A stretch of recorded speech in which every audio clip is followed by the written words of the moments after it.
Sorry, ladies and gentlemen. I had to finish that for my next guest. I had to finish up the Kool-Aid because, he would probably want me to. And also, he's kind of coined this hashtag. Anyways, I have a very special guest today on Inside the YouTube Studio. He's taken the comic community on YouTube by storm. He's got some great interviews. His channel is growing exponentially, and I'm super happy to have him here today. Without further ado, let's bring on Comic Journey. Well, CJ, how are you? I'm doing great, and I'm doing even better. The fact that you gave me a very polite and a courteous intro Of course. Once I'm on the show, nobody's trolling me. That's actually Right. a wonderful thing. There's no trolling here. No trolling whatsoever. Well, we'll see. The interview's not over. It's true. It's true. How are you? I'm doing great. I'm glad that you're drinking up all the Kool-Aid. Right. I know, right? It's good. It's good. I'm glad that you're part of the hashtag Look at Me movement. That's the movement that's been taking over. Forget about all the other movements. That's the movement that's been taking over the YouTube world. I know, right? It's all about the look at me. Because everybody wants to, be looked at. Exactly. With all their pretty books. So I appreciate you hanging out with me for this little bit. We're just going to get to know CJ a little bit better. We're going to get to know the channel a little bit better, the journey to it, where it is, and kind of where it's going. So what we usually do first is I hand it over to you, and you just kind of paint a picture for people who are watching this of what the Comic Journey YouTube channel is about right now. What's funny right now, is there any real way to describe what the channel is all about? Because it's been morphing almost on a daily basis as far as what we're doing on the channel. I mean, initially, I started off doing sketches, kind of showing off some of my artwork, then started showing off some of my comic collection, getting more familiar with the community, and doing our look at me's, that kind of a thing. Yeah. And as time went on, I found it to be more of a therapeutic type of vehicle. Okay. Where I go on to the live show. I discovered live streams. And I basically go on and say whatever's on my mind at any given time. Okay. And I've discovered that there's a lot of like-minded people out there that kind of share my thoughts in some ways. And then other people that hate my thoughts, but they still can't stop watching. So, it's one of those things where I just basically morphed into a platform filling in a gap where I don't think other people in the community are really pursuing or actually doing much content on. It's all about showing off collections, showing hauls, showing all different type of things. But actually having community hangouts where you're legitimately talking about comics, but it's going into all different directions at the same time. Yeah. It's kind of a comics, life, and pop culture kind of a channel.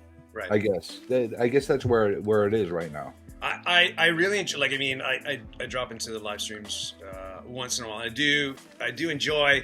I'm not saying it's a break from just like the regular stuff. Like I do it too, unboxings and check out this new book that I got in, and etc. But that you're right. Everybody else is kind of doing that because that's what seemingly what people want to watch. But you've got something going there where people just kind of pop in and out. It's almost like a house party, right? Where people just kind of hang out, and the conversation is never guided. It always, whatever's brought up, it kind of gets pushed in that direction. Unless you have one of your guests on, because I know you're starting to do, I guess we'd call a series of like interviews. Well, the interview series is a complete separate thing. So here's the way the channel has evolved completely. Okay. We have a segment that we called Insomniac Comic Book Theater. Okay. And that's for the late time viewers, people that it's a little more than PG. Mm-hmm. We're not X-rated, but we're not exactly. Sure. We'll call ourselves an R-rated kind of a platform. There's a bit of swearing and maybe some nudity. Yeah, limited. There's no hardcore stuff going on. Okay. But there's no filters. There's no censors unless it's something that is disrespectful or something along those lines. Right. Then we cut it off. So we have that portion of the channel, which is probably the most fun component of it, doing the streams and actually putting any content on. It's what I generally enjoy more than anything else. Okay. No scripts. There's no. There is a little thought as far as before I start the stream of what I want to kind of tackle. Usually I have something that's on my mind. Okay. That I initiate a conversation from, and then wherever it goes from there, it goes from there. Right. I open up the platform to just about anybody that's on the stream. I don't really like letting anybody under 18 come on there. Sure. So it's an open platform. As long as you have boundaries, you're welcome. Welcome to join us. So you've been on a couple times as well. Yeah, and that's one of the fun things about it, because you do drop the link if anybody just wants to pop on. And I know, like, you enter into the live stream if something's happened, like occurrence in the community, or like a book's popping off, or something about a movie, whatever. I understand that that's your entry point into it, but then after that, it just kind of sometimes it just goes off the rails. Completely off the rails. Sometimes it does. Sometimes, and sometimes it comes back again. It's funny. Like we will start off with some type of topic. We'll be arguing or debating over a certain topic that's a hot spot in the community or whatever the case is. We'll go off the rails, go in a completely different direction, and then somehow, I don't know how it works out like that. About like 7-8 hours later, we go full circle and go back to that original topic. I guess if you talk about something long enough, you'll be able to cover all grounds. Yeah, I guess so. That's the part of it that's fun. And in addition to that, what I've been doing is doing a series that I call Comic Journey Influences. Mm-hmm. Right. And that's basically off of that whole like community type of debate that happened, or controversy, whatever you want to call it, where people started to divide and start throwing slings and arrows at each other, as far as the haves and have-nots, the influencers and non-influencers. And I've always had this whole thought process. We're all influencers in our own ways. Mm-hmm. Whether we want to admit to it or not, we influence people in our own different way. Right. Whether it's for positive or negative, it's our prerogative of how we influence people. Mm-hmm. And one of the things is a lot of the larger channel members, a lot of the people that got labeled that influencer type of thing, kind of like were separated. And there was a disconnect happening between smaller channels, larger channels, and everything in between. So I decided to put that series together in order to bring them into a channel like mine. Mm-hmm. and get people to see a little bit more from these people as far as what they're all about, how they're working. Now, whether they have a better impression or a worse impression after they're done with them, that's a different story. It's up to you to make your decision, and it's your prerogative how you feel about that person. But at least I give them a platform not only to ask them a few questions myself, but open it up to the chat and give them opportunity to ask a few questions itself and see where that goes. Yeah. And it's been working out pretty well so far.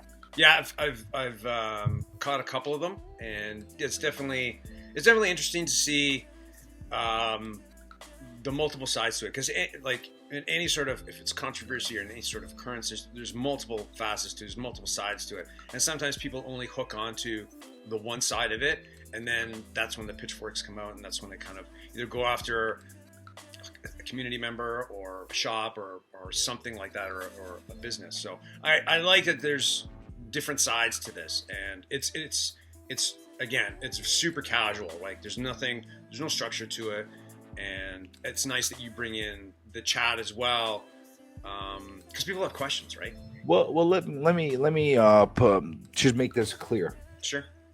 It is casual. It is a very chill environment. Right. But I do put some thought into these interviews prior to meeting with the people. It's not as if I'm going in with no like pregame in my mind as far as what I want to ask and that kind of thing. Okay.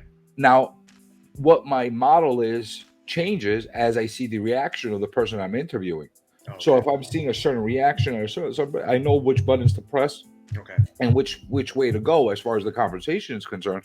But I do have a certain amount of topics in my mind Okay. that I want to at least tackle and talk about with that person. Now it sounds very casual, and it is because that's how I speak, and that's how the nature of how I am. Right. Whether it's business like or not, I'm going to make it as comfortable as possible for the person that I'm sitting across the table from. That's a skill I picked up from my day job. Yeah. The way I make a living. I'm in a real estate, so if I didn't know how to speak to people, Yeah, I mean, be a good realtor. yeah, or how to pick up on certain character traits, Yeah.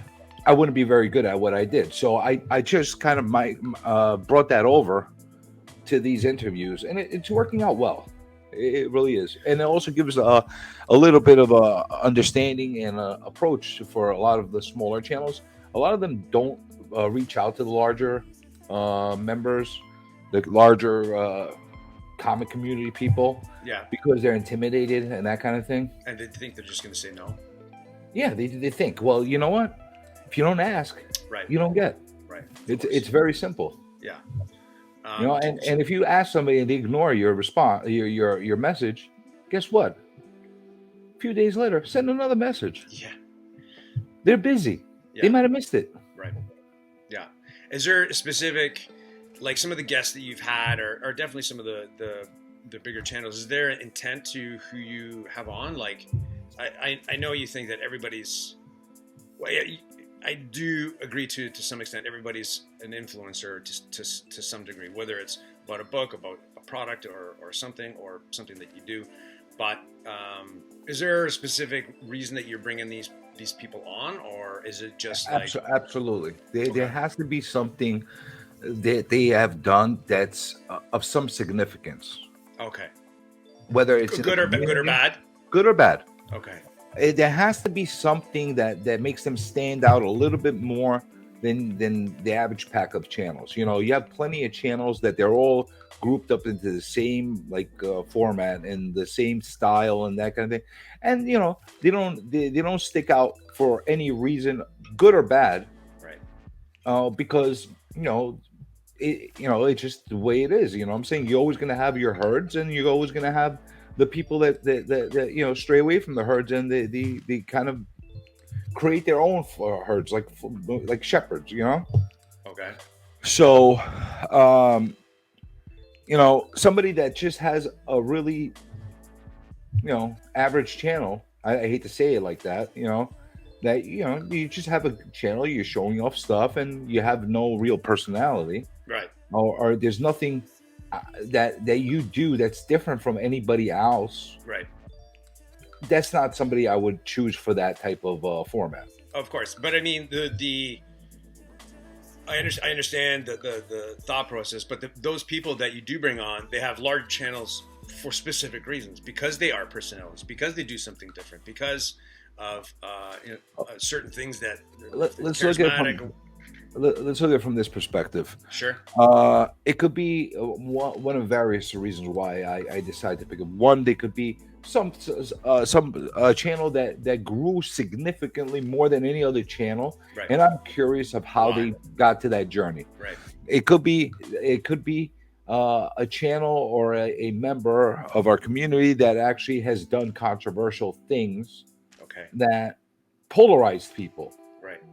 That I would want to have a conversation with. It could be somebody that is just so advanced compared to all of us as far as technically and production, and they might not have the largest channel, but they might have the best channel as far as production value out there. Right. That I find interesting. That's something I would want to have a conversation with. Down the line, I'm probably going to have Brian LCS on. He doesn't have a larger channel. He is a smaller channel. Okay. However, he did something that polarized a lot of people. I'm not familiar with this channel. Well, he's the one that created the CBC Awards. Oh, okay. Yeah. All right. Yeah.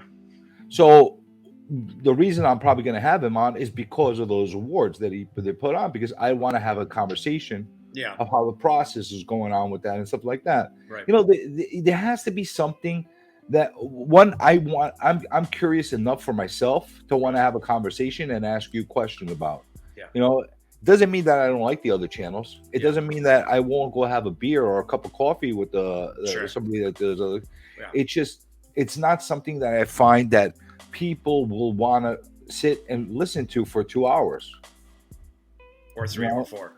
I know it's mean the way I'm saying it, but it's not. It's not at all. Like, I mean, it's those individuals, whomever they are, that it brings a little, or sheds a little bit more light into it, because we just, you see them on your phone, or you see them on a screen or a video, whatever, and you just come up with these preconceptions of how they operate, right? Like, I mean, when you had, I'm just gonna bring it up, when you had Nerdy Girl on, right? There was a lot of, wherever she was, if there was truths, there was not truths, like, she's just shedding her side to everything that kind of happened. And I think the impetus to starting this interviews kind of started from that incident, right? But now, it was her and a bunch of other people that were involved in that at that point, right? But she was probably the one that got the most attacks publicly. Right. Yeah, for sure. Everybody. But you just, I find it's refreshing, whether, if there is truth or not, you're just watching it. She's being somewhat honest. It's exposing, the other side to it, rather than just like, oh, I heard this, I saw this, and I think this. So when people operate that way, I'm not a fan of that. When they just, like, they don't pay attention to everything. Yeah, I like to hear both sides of the story. Right, always. I don't like to jump to conclusions. And another thing, you mentioned Nerdy Girl. I like the perspective that we have women that are in the community as well. Right? And I like to have conversation with them, their perspective. Yeah. I like to hear how they think, how they're able to navigate through this community, the different challenges or the different pluses that they have for being a woman. Right. There's positive and negatives. Don't get me wrong. There's plenty of them. So there's a lot of different things that play factors in there. And at the same time, don't get me wrong, it's not about being negative or anything like that only. I also like to have conversation with people that do something very positive. They create a charity event or something along, and they're able to raise a lot of money for a certain cause. Yeah. I like to speak to those people as well. Yeah. Because they're doing something positive. I like the positive and the negative. I don't like pick what side of it is. I want to hear it all. Right. That's how I am. I think a lot of people want to hear all sides to it. I think the I don't want to call them haters, but the people out there who just insist on throwing knives are the ones that just don't want to see all sides to it. But well, there's haters out there. It's an accurate word. You know what I'm saying? And you could still call it. You could say haters. You could say haves and have-nots. Right. You could say it. Well, have and haves not. Like, that's a different thing. If they're jealous of something that somebody's has, but there is a lot of that. There is a lot of that. There is some of that. Yeah, for sure. I agree. How many times you come across somebody with 100 subscriber channel, and their content is complete crap? Like, you rather watch paint dry than watch the. No, I'm being really honest about it. And they're complaining that nobody comes to watch their channel, but yet the influencers or the other big channels are getting everybody. Well, you know what? Usually those bigger channels or the other channels that are getting more people to come in, they're doing something different. Yeah.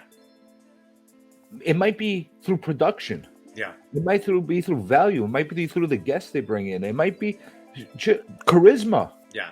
They might just be, they might be sitting in front of a white wall all day, and they're so damn charismatic. Yeah.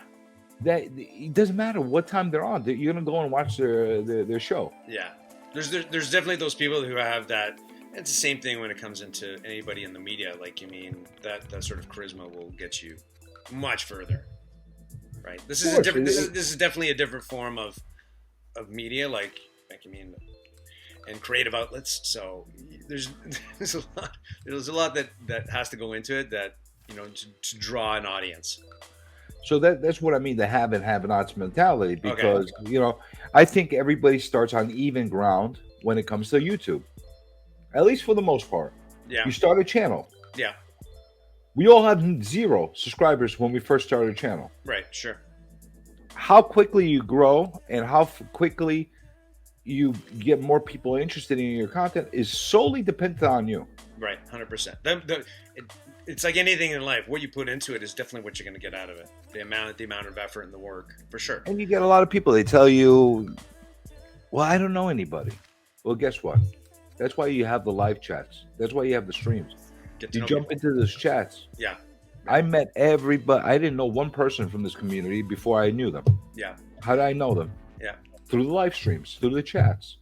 That's one of the things I really love about this format, YouTube and live streams, and whether it's comic community or not, is if you're interested in something, you just jump in there and you can make friends. You can make connections, right? That go beyond that specific stream, right? And that go beyond just Instagram.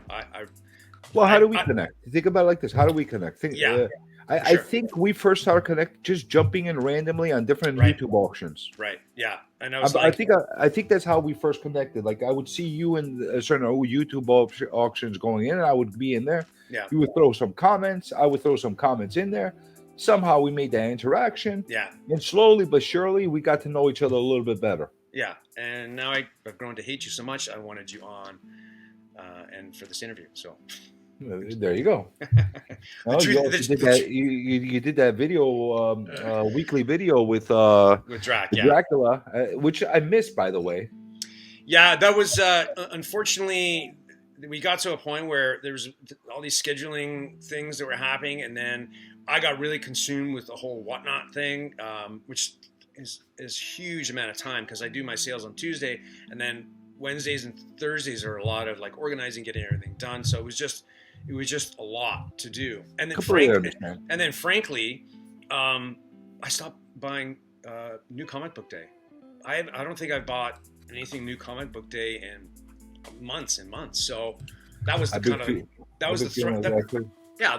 a lot of people are in that situation, but that was the thrust of that too. So it is what it is, right? Everything is always ever changing. Just like you said, your channel is always morphing, changing, right? Depending upon the climate, whether it's the people in the chat or the community, it's always going to be changing, right? So, well, I'm not in the mindset ever of if it ain't broke, don't fix it kind of a mentality. A lot of people use that mentality, and it works for a lot of people as far as keeping the course and that kind of thing. For me, I get bored. I get bored very easily, and I've said this many, many times. I do this comic type of platform and this kind of content on YouTube because it amuses me.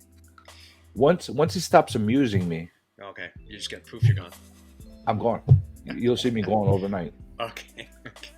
Well, hopefully we can all keep you entertained to have you around, because it's cool to have you around. It's right. It's for me, it's a creative outlet. I enjoy that. Like, however painstaking it is sometimes to get the videos together, to create it, to edit it and stuff, after it's done and it's completed, I really enjoy that, and it's a really nice. Which another reason why I've been doing a lot of the majority of my stuff in streams. Because it's done. It's easier. Yeah, it's so much easier. It's done. For sure. Yeah. I have a couple clips that I could queue up at any given time, and then I'm done. Yeah. I do some pre-recorded stuff. Like if I get an idea in my head or something's like a goof or something like that, I'll put it together. I've put some series together like that, but I get bored. That's the thing. Me sitting and editing videos, and I could do it. I have no issue doing it. It bores me. I do that for stuff when I'm selling houses, where I'm editing videos and stuff like that. I get enough of that. I don't need any more of that. It doesn't entertain me at all. Do you before we talk about your journey to comic journey? I'm in real estate as well. Do you guys do your own videos for for sale, or do you hire somebody? No, we hire a lot of people for certain things, but there's a lot of things that I'm very capable of doing on my own. Okay. That I don't want to wait. Sometimes I'll do very quick clips and that kind of thing, just to get it done. And at the same time, it could get costly if you do campaigns on a daily basis and you're putting up a clip every day. Yeah, it gets costly. So you kind of pick and choose your battle. Like, in other words, if I get a drone guy to come in and take drone footage, I'll have him edit it, the whole work and stuff like that. Yeah, it's just easier that way. Yeah, you know? But simple stuff, no, it's not worth it. We always have a guy, like we do the exact same thing for every project. We have a guy who comes in, he does a 3D tour, we do the drone shots, etc. He puts all the package together, it's done, and then we can from in there we can just grab what we need. So yeah, we got to pick and choose. I don't know what the rates are that you have there for the photographers and the videographers. It's pretty reasonable.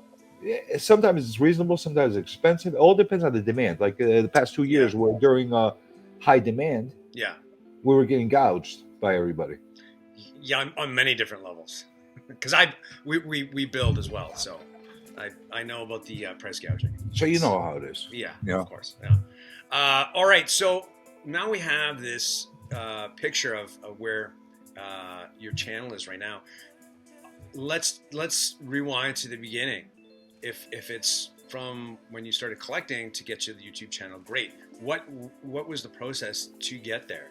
To start to create the channel, to start doing content, and just making stuff.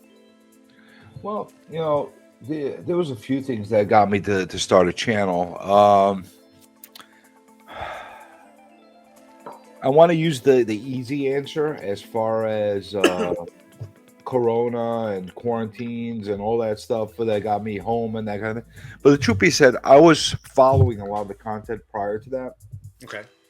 Never really got motivated to make my own channel. I'm like, this is a cool idea, that kind of thing. And at the same time, I didn't want to do any kind of social media exposure for myself to conflict with my professional career. You know, it's kind of weird, you know, like somebody's hiring to sell a multi-million-dollar property. Yeah. And you're doing goofy, comic stuff. It doesn't always work that well, you know? Okay, sure. I think it used to be perceived as goofy. I think it's definitely legitimized. Well, I'm talking about 4 or 5 years ago, you know? Oh, okay, yeah, sure. For sure, yeah.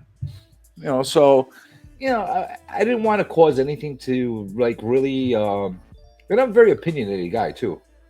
So, you know, I don't have a lot of filters as far as my opinions and that stuff. So I didn't want to mix that stuff up. But I would watch a lot, and I would join in chats, and I would sit in bullshit with people and stuff like that all the time. And I had a good time. Then all of a sudden, quarantine lockdown started to hit, and I'm bored. Now I'm getting bored.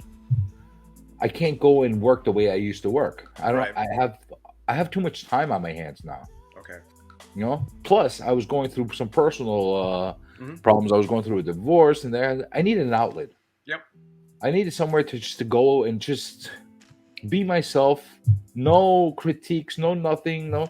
Just, I guess, nerd out. I guess. Sure. Yeah.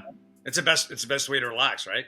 Yeah, so I started to get involved with that, and you know, I found that there were people in this community that were like-minded, that were kind of interested in actually what I had to say, because like I said, it started off for me going into the live stream. I love live streams. I love live streams much more than I like pre-recorded stuff, for the reason that it's interactive. I like the interaction. I like that if I put a comment in there, I will get an immediate response, or like a close to immediate response. If you're running a stream and you don't interact with your commenters, that's not a good thing. No, you're gonna lose them. Yeah, unless there's a specific show or something like that you're doing, or whatever the case is, that you can't comment, you can't interrupt the program. You shouldn't interact with people. That's one thing that you guys did really well when you were doing those live streams with Dracula. You had a really good interaction with the community that would comment on that. Yeah, it's fun, right? Yeah, And sometimes I get into these moods where I'll actually go onto somebody's pre-recorded stuff, and I'll pretend that I'm watching it live, and I'll start commenting, and you'll all of a sudden see 10 comments on a pre-recorded video as if I was sitting and watching it live, because I'm sitting and putting comments in as it's going. In the beginning, people were like, what the hell is he going to do? And then all of a sudden they got onto the gag. So it worked out well. So that's kind of how I started. I just initially one day say, you know what? I'm gonna start my channel, and I'm just gonna start drawing. Oh, okay. That was your first foray into it. Yeah, I'm just gonna start drawing. That's it. Okay. I'm just draw and I started drawing, and then I discovered live streams. So I said to myself, all right, I'm gonna go on there. I'm gonna talk to myself. You know? In the beginning, nobody was watching. Okay. When I tell you nobody was watching, nobody was watching. Okay. You know, for anybody that's a little bit self-conscious and that kind of thing, that's not the way to do it, because it could be very deflating to some people. To me, I didn't care, because I was looking at it as therapy almost. I was literally on there, and I was having a full-blown conversation with myself. Okay. With zero people watching, with nobody there to critique me. And then slowly but surely, what would happen is one person jumped in, and then another person jumped in, and then another person. And before I knew it, all of a sudden I had a group of people that just wanted me to sit there and just talk about weird stuff, like whatever, either my comics or my nerd stuff or life or whatever the case was. Yeah. So maybe they saw like, because those lives, they live on your channel, or unless you deleted them. But I'm sure somebody probably came across it and be like, next time he goes live, I'm gonna jump on and hang out with him. Well, some of them were deleted. Okay. Some of the original ones, because I got into like some sensitive stuff for myself, and then I decided. Yeah. I decided, you know, I don't need any proof or anything like that. That I'm like, you know, I started talking about my divorce. I started talking about okay. I'm like, let me take that stuff off. Yeah. Then other ones got blocked because I decided while I was talking to play music in the background. Right. Okay. Yeah. And the funny thing about YouTube is sometimes they say, okay, it's just you can't not monetize, which I don't give a crap if they monetize or not. Or we're just gonna block you. Yeah. Period. I probably have the most amount of blocked videos and copyright claimed videos out of anybody in the community. At one point, I was averaging 2 to 3 a week. Okay. Where they were just blocking or just demonetizing them. So it's like, whatever the case. I didn't care. I just kept doing my thing. So there is a lot of stuff on there. There's stuff that doesn't show up on there. I don't know how many total videos I've had done all throughout, but it's got to be at least 400 or 500 videos that I've done total. I don't know how many of them actually show up. What year did you start? 2000 or? Good question. I think 2021. Sorry, 2021. Yeah, it makes sense. Yeah. You know what? Yeah, it's 221 because I'm actually going up to the 2-year anniversary of the first video I actually posted. And when is that? End of April. Oh, okay. So I'll probably do something weird on the channel as far as like anniversary kind of like. I'm not into the whole like we reach monuments and giveaways and stuff like that. But you know what? I'm looking at more as an anniversary celebration for all the people that hung out with me over time. Everybody that's jumped onto the streams with me. Everybody that's showed love and support over time. Okay. So we're gonna do something.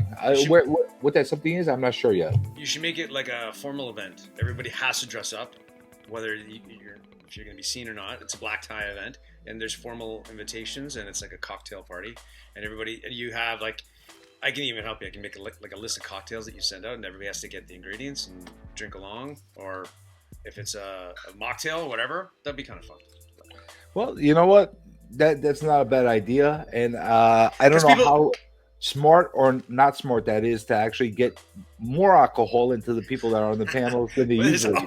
There's always, you're doing late night streams. Generally, there's alcohol involved. Yeah, sometimes. Well, let's see how harder the alcohol could get when we're doing these things. We'll see. Right. You know, I'm still throwing up ideas. That's not a bad idea, actually. Make it a formal black tie event. Yeah, everybody has to dress up, and you need proof of that. Anyways, I think that would be fun. Not a bad idea. Right? Because not a bad. We show. Everything's been so informal up until not everything, but it's very sort of loose and whatever. Make this structure. Make it really, really bougie. Make it like really. Yes, 100% bougie. Yeah, get your best dress on and just sit there. Everybody's gonna feel good dressed up, right? Whether they're hanging out with you in the stream, it feels nice to dress up. It does.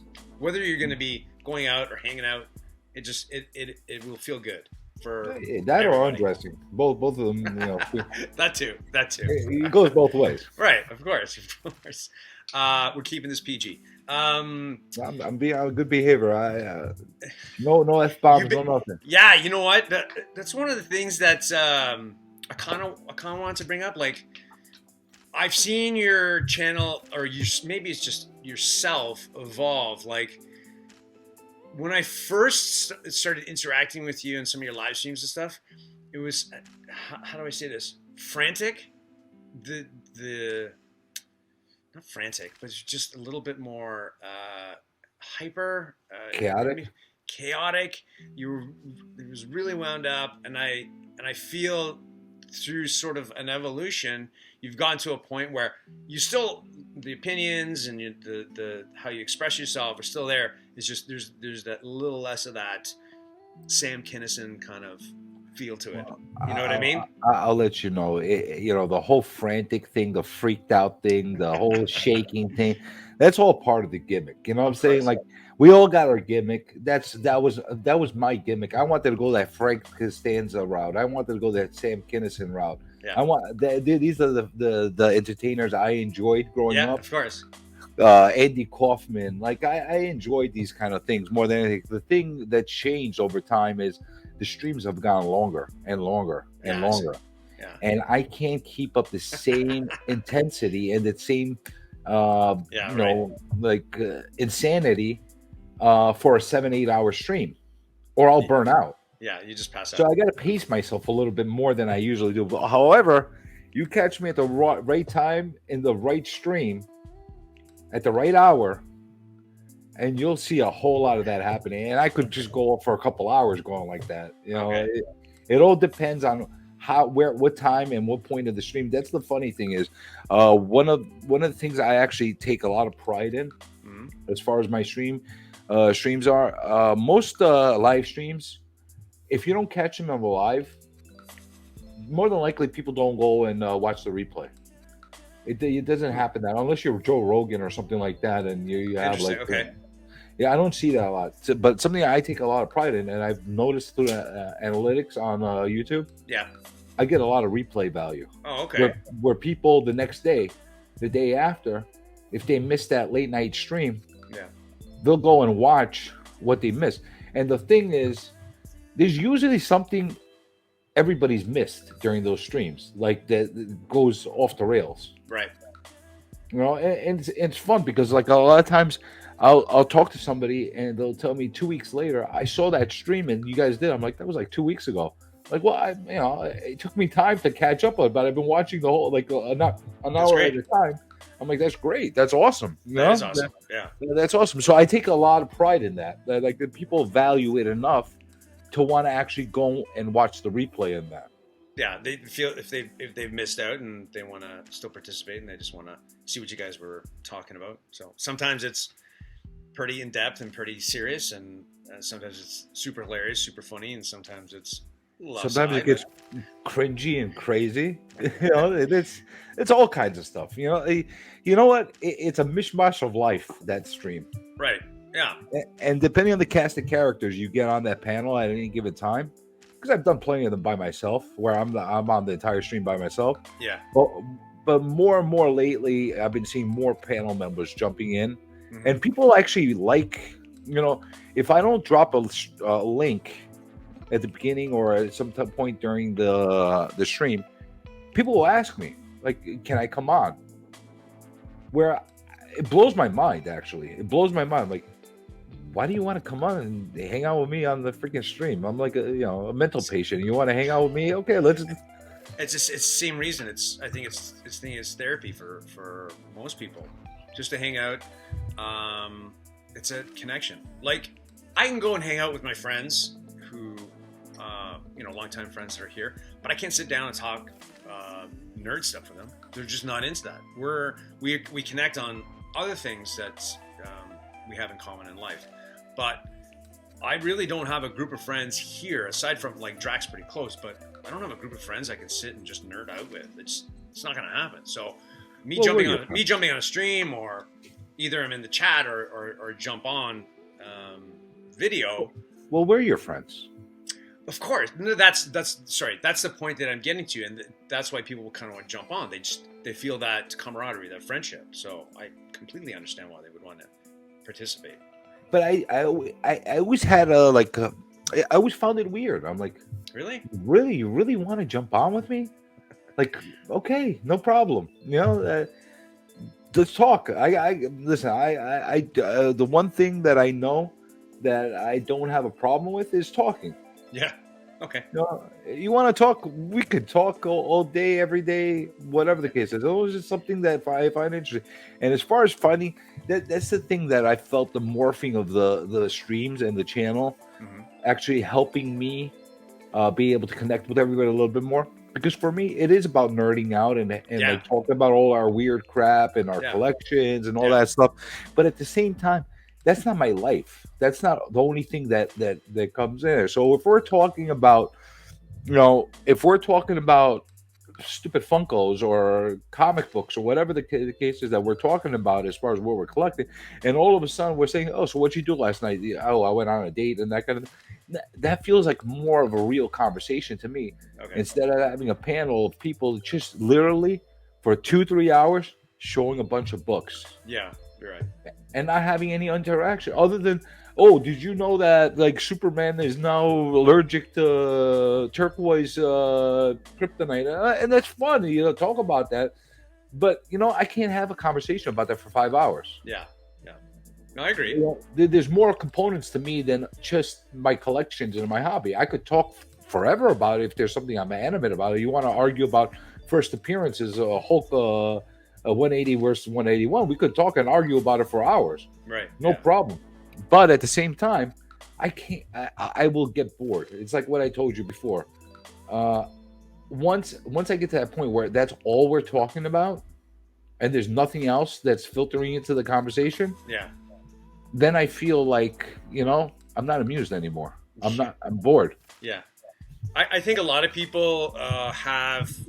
I'm not saying they're favorites, but jump on CJ's live streams. I go and see Swaggle House. I go and see Ryan stuff. I go and see Comic Tom. I go and see Jen, because everybody maybe has something different for you.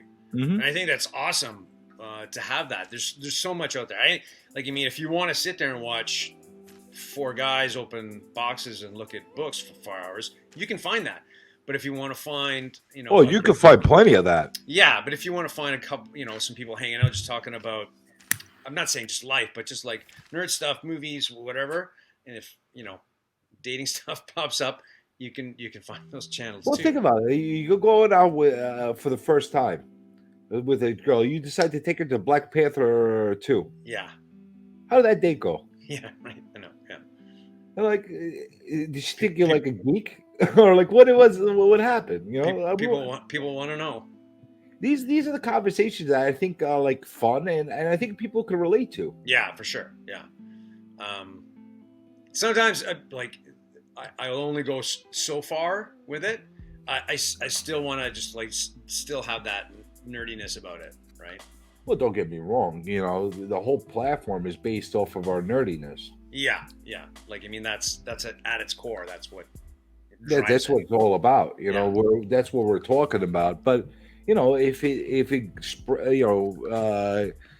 just spreads out into other areas. Yeah. And like I was talking about before, a lot of times we'll be talking about something specifically. We'll go off the rails completely, and then somehow it'll come back in. Yeah. So it's a weird dynamic. But because we're all like nerdy and we're all got our nerdy little habits, Yeah. We all find a way to bring it back in. You know, Yeah. so I agree. you should have seen last night. It just got bonkers again. If you stayed out all the way. Really? Yeah. Well, it usually does. Yeah. Basically, let's keep it PG. You have to watch it. Okay. All right, speaking of that, I'm gonna put a link to your channel below, of course, and all the your Instagram and whatnot. I appreciate that. Of course. Part of the segment we do here is we've gone present, we've gone past. Let's look at the future for Comic Journey. Where are you going to be changing things? Do you have things planned? Are you just going to keep doing the same thing? Like you said before, if ain't broke, don't fix it is not your attitude. Is there something different on the horizon, or are you just... I assure you we'll be constantly changing. Okay. If there's one thing that is certain about the channel, okay, is there's nothing certain. There's always going to be something evolving, something tweaked, something different. I like the interaction, and I like the fact that lately I've been using it as a platform to promote a lot of other channels. Yeah, that's great. I wanted to get to that as well. I enjoy that, and I want to keep doing that. I'm probably going to I will be creating a series shortly, which is kind of the anti-influencer series, which is going to be called something along the lines. I don't know exactly what the title is yet. I got to try to figure out something that's not going to get blocked by YouTube, but something along the lines of "Who the hell are you?" And I'm going to be finding channels that are under 1,000 subs, okay, or even if they're over 1,000 subs, it's still that for some reason are flying under the radar more than any other for one weird reason or another, and kind of give them a platform to be able to come on and talk. As far as the Insomnia Comic Book Theater, I think I'm going to evolve it as well, where I'm going to get a little bit fancier, kind of break down and make it more fun and interactive. Okay. Where I break it down in segments. Oh, okay, sure, yeah. Instead of having one big mass of conversation where we're just jumping in from one to the other while we're talking and that kind of thing, it's just kind of like maybe a little bit of game show action, maybe trivia, maybe something along the line like who's that hot babe? I don't know, like show like a comic with a partial showing like Drac doesn't name that ass. Yeah, something along those lines. Not exactly steal his idea completely, but you get what I'm saying. Like something along those thought patterns where, you know what, I could break up that 5, 6, 7, 8 hour sometimes stream. Yeah. And kind of like break it down where later on I could actually cut that stream up. Yeah. And make smaller videos where it's easier and more palatable for people to be able to watch it. Because right now, one of the biggest problems is something happens, you got to search through the whole video to find it. Yeah. So I want to make it more interactive, easier on the viewer. Yeah. Which means more work for me. So it's a kind of a headache at the same time. I don't know where that's going to go as far as how much work I want to put into it. Right. Sure. Of course. Without making it feel like work. Yeah. That's a balance. That's one of the overall reactions when I'm trying to find out about everybody's journey and where they are with their channel is none of it is work to a certain degree. Like, I mean, there's effort and if you want to call it work, but nobody thinks of it as work. Like it's not a job. It's just something that they love to do. Maybe for some of the bigger channels, like the really big stuff, non-comic, I mean, that is definitely work because there's a lot into it and there's a lot of money involved, et cetera, et cetera. But like, I mean, if this starts becoming work for me as well, I'm not doing it. Yeah, I better then get compensated well if it's going to feel like work. That's the way I look at it. Yeah. No, I'm not, in any way apologetic or anything about that. Like, if it ever turned into something that is sustainable and it could actually help fund my life, okay. I'm going to take it a lot more seriously. But at the same time, it's going to degrade the value of the product, guaranteed. It's going to make it more structural. It's going to make it, it's going to leave the original theme and the feeling of when you come out. Once you start getting more thoughtful as far as how to make the money on it, yeah, you start to take away things that from your, you start worrying about cursing. You start worrying about what's going to get you blocked or not blocked. If I worried about all that stuff, the channel would have been completely different going forward. Okay. And I probably wouldn't have as big of a following that I did. One of the reasons why I was able to get an initial jump on my channel was I started taking clips from adult porno parodies. Yeah. And I created a WTF series where, as crazy as that sounds, I literally just took the exact trailer from that parody. I just played it, yeah. And I just put a bumper in the front, bumper in the back, and there you go. And all of a sudden, it pulled up a whole bunch of different lunatics that I never was. It's like dredging up the bottom of the river. Well, yeah, I don't know if it's the bottom. I don't know where it is. Where it lies in the river. Somewhere, right? Yeah, that's sorry. I didn't mean that for all those people. It's definitely not at the bottom. It's somewhere. No, trust me. There's a lot of them that are the lowest common denominator. Trust me. Right. But it just brought a different amount of volume of people watching the channel. Okay. And I'm like, you know what? People like crazy. Yeah. Yep. So let me add more crazy to the channel. Yeah. Let me give them what they like. And at the same time, it was amusing me. One of my favorite things to do is look at people's crazy comments. That's my favorite. Like, you never really see me like really go crazy. Like at the end of pre-recorded bumpers and stuff like that, I'll put the like standard like, subscribe, whatever the hell you say is. Yeah. But like for me, comment. I don't care about everything else. Yeah. If you comment to me, good, bad, or anything in between, that makes me like one, more engaged. I know that I'm onto something.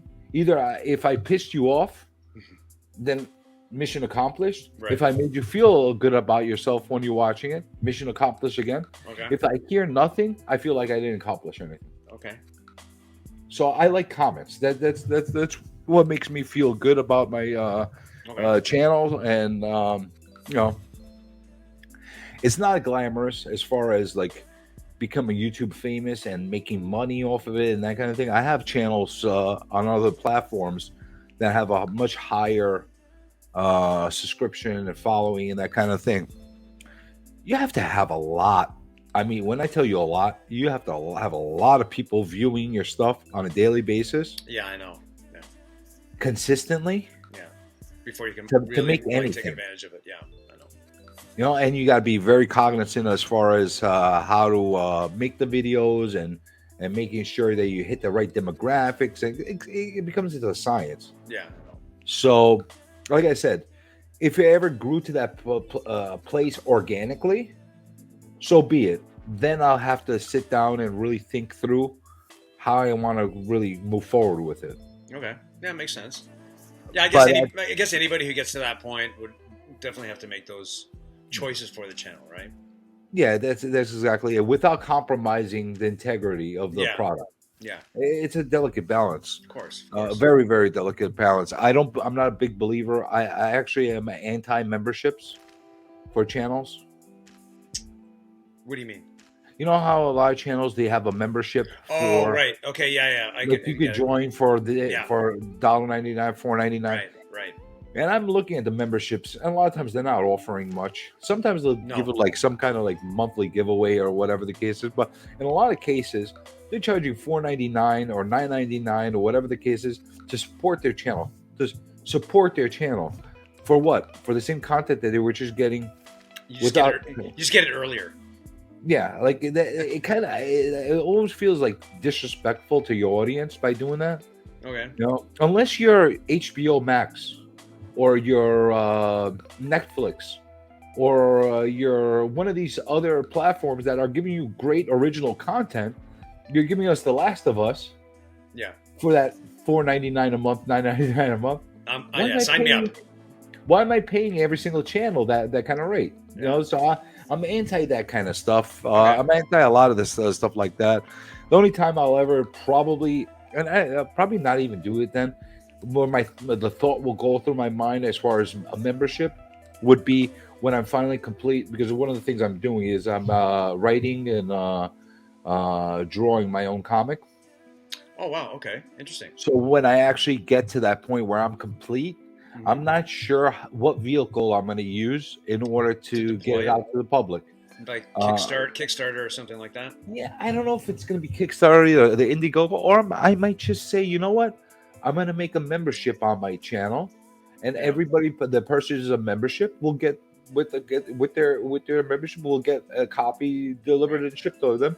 And then once I finish all the supply, I'll cut the membership off. That'll be just a vehicle to how to get. So I don't know. I really don't know yet. Yep. What's the way to do it? Maybe I'll do it for one. I don't know.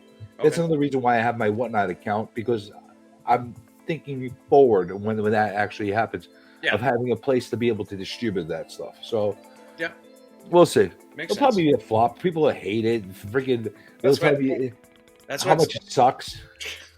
That's what I don't know if it was to that extent, but I mean, like speaking with Swagger House, that's what he was definitely apprehensive before he launched his, and it just it went crazy. So I talked to Swagger House in depth about that as well, and I'm actually going to have him on again as far as going into it now that it's been launched. Yeah. But you know what?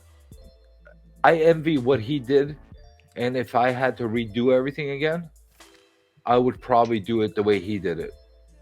Instead of trying to take on every single task of the process myself. Oh yeah, get your artists. He wrote it, but get your artists. I think that's the only thing that I regret it, but I'm so damn stubborn. Yeah. I said to myself, I want to do it all. If it's gonna be shitty, let it all be on me. Okay. I have nobody to blame but myself for the results.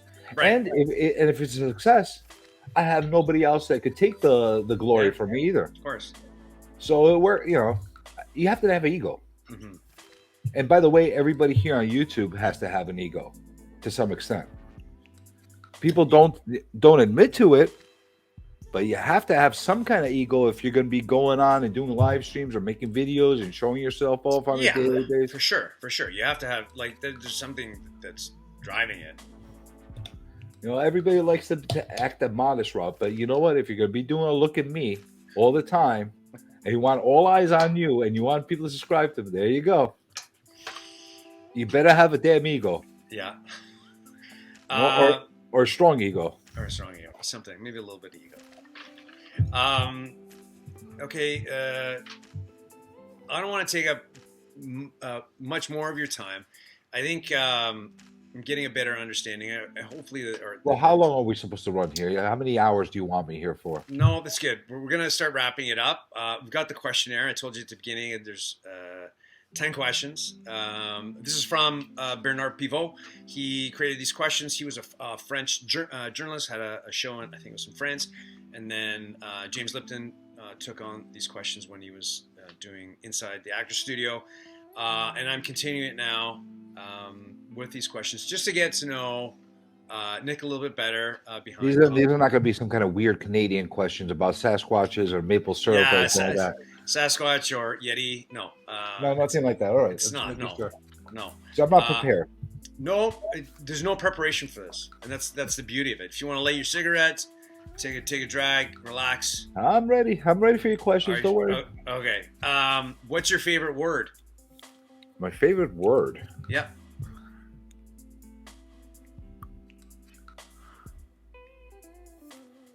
Wow. You can take as much time as you want.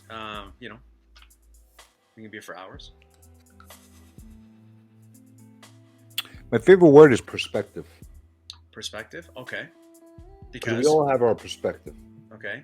In life, in our jobs, okay, in our careers, in our interaction, we all have our unique perspective. So that's my word. There you go. Perfect. All right, knowing that, what's your least favorite word? Can't. that's pretty self-explanatory. But yeah, a lot of people is like no, won't, not, or something like that. So it always seems to be in this in the same vein. But you know, I like that. Do a lot of people say they can't do anything? Yeah, all the time. Of course. Oh, I can't do that. I can't. Well, did you try?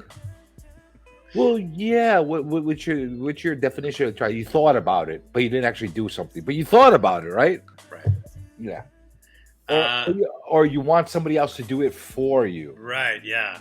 Because I can't do it. I'm gonna get someone else to do it. It's too difficult. Okay. This is not literal. This next question. What turns you on? You can keep PG. You can go in a different direction, but it's up to you.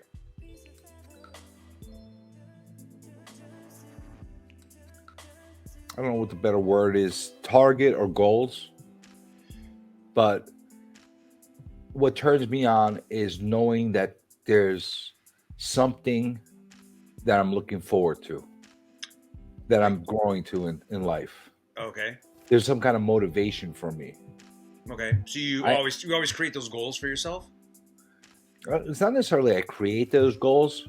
Life creates those goals for me.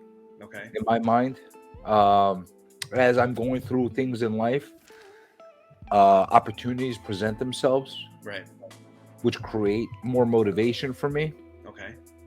And as long as I'm motivated about anything, I feel that turns me on.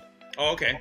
It's when I'm not motivated about something, I don't get to, like, I'll give you an example. When I was going through my divorce for a few months, I was very down on myself. Of course. I beat the shit out of PJ. I beat the crap out of myself as far as not really having a lot of motivation, being like down and that kind of stuff. Of course. It took me a little bit of time to get a snap out of it. Not some people need a little bit more, some people a little less, and some people never get out of it. But in my mind, once I snapped out of my funk, I started to visualize. Okay, I have this to look forward to. I have this to work towards. Yeah. I want to do this now. Yeah. And that motivation is what drives me. Good. If I don't have that motivation, there's no way I could be turned on in life. Do you want to go after a hot woman? That's motivation. Sure. Well, your motivation is whatever that end goal is for yourself. You want to buy a comic? That's motivation. Yeah, sure. Yeah. There's motivation in everything. You want to buy that house? You want to invest in something? Right. You have to have motivation, and that's how I get turned on. As long as I'm motivated, I'm happy. Okay. I don't know if that's the best way to describe it. Sure. But that's my turn on in life. That's good. I like it. So then maybe I would probably already know what turns you off.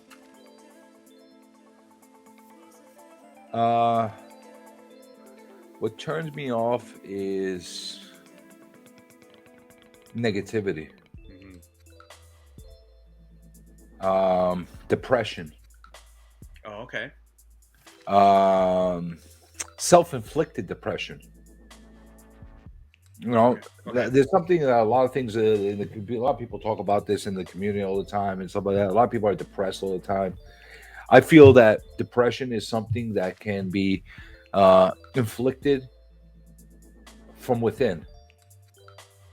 Sure. And in order to get yourself out of that, you have to find motivation. Okay.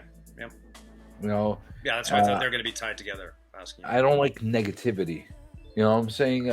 Listen, I could talk negative about stuff all the time, but I'm not being negative about it for the sheer factor of being negative about it. Yeah. I'm negative about it because I'm against it. Right. And at the same time, if you're going to be negative against something and you're going to be against something, well, what is your solution? Come up with a solution. Yeah. Tell me why this is wrong and what you think would make it right. Yeah. So I don't like naysayers. I don't like negativity. I don't like a lot of that stuff. I don't like people getting into funks with depression. I know it's something that happens all the time. God knows I've gone through my times where I felt that. But you know what? You get up, And yeah. you It's, should it, keep going. it's also like, I mean, I think we're from a different era as well, and how we approach things and how we persevere and push on. I think different other generation. I'm not trying to make any sort of call, whatever, but I think other generations approach things a little bit Well, you're differently. not a wallflower. What? You're not a wallflower. You're not a snowflake. They don't want to fight for a lot of things. I'm just saying. They want to You're fight for Generation things, X. but it's misdirected. You're part of the last great generation. I'm happy. Generation X. I'm happy to be part of it. All right. What sound or noise do you love? What sound or noise do I love?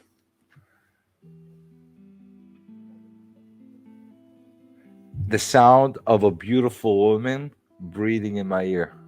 Okay, there you go. And that's, yeah. I don't think I need to explain that any more than that. I agree with you. What sound or noise do you hate? The sound of a beautiful woman farting in my bed. Okay, there you go. Sure. Okay. I knew we were going to go there. Well, so, ladies, take notes. Let's have none of that. I'm actually curious about this one. What is your favorite curse word? my favorite curse word. Moron. Moron. Okay, that's yeah. Because it describes a lot of people. Sure. Yeah.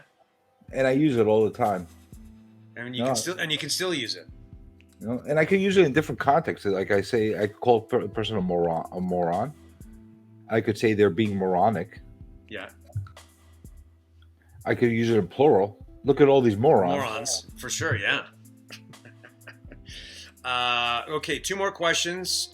What profession other than your own would you like to attempt? One of the things I would love to, I mean, I told you as far as my whole venture into creating a comic book, Mm-hmm. if that was something that actually had some teeth to it, okay, and there were enough people that enjoyed it or appreciated what I was able to do, mm-hmm. that would be something that I would pursue more actively and actually try to take a run at it. You know, if you asked me about 20, 30 years ago when I was a kid, what I would have wanted to do is I would have wanted to go meet up with Tom Savini and become a makeup artist for special effects. Oh, wow. Interesting. Okay. Yeah, I love that cool. stuff. Really? I used to sit there and do makeup art and zombie art and all that stuff on people all the time. Oh, wow. What? Did you even try to attempt that, or?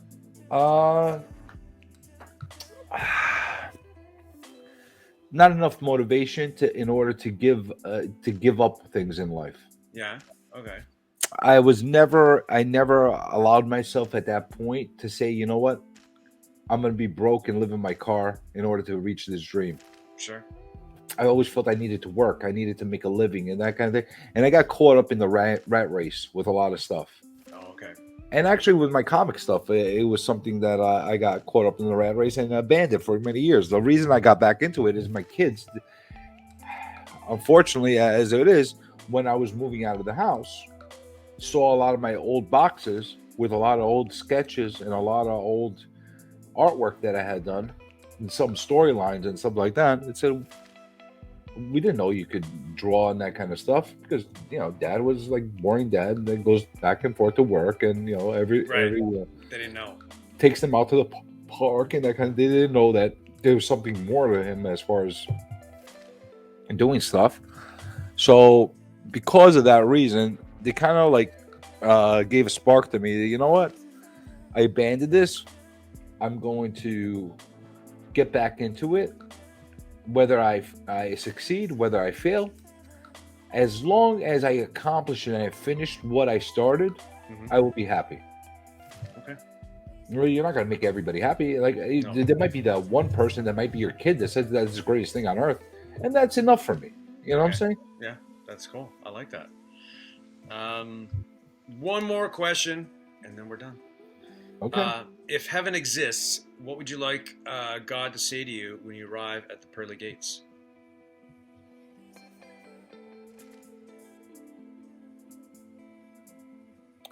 Well, if heaven exists, what would I like God to say to me? Yeah.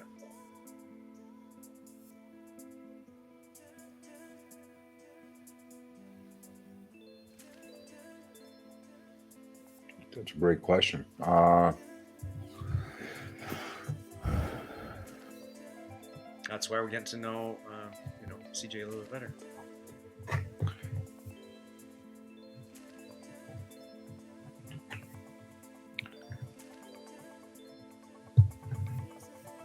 You don't have to answer it if you don't want to. No, I'm thinking of what I would like God to say to me. Yeah. There was a point of you being here on Earth during your time. Your time here was made a difference. Not passing through. There was a point. There was something that you did that actually impacted some people. Perfect. You left it a better place than where you came into. Awesome. Whether you know it or not. Yeah. That's all I could ask. That's all I could ask. That's great. As long as I didn't destroy things while I was here, positively impacted some people around me.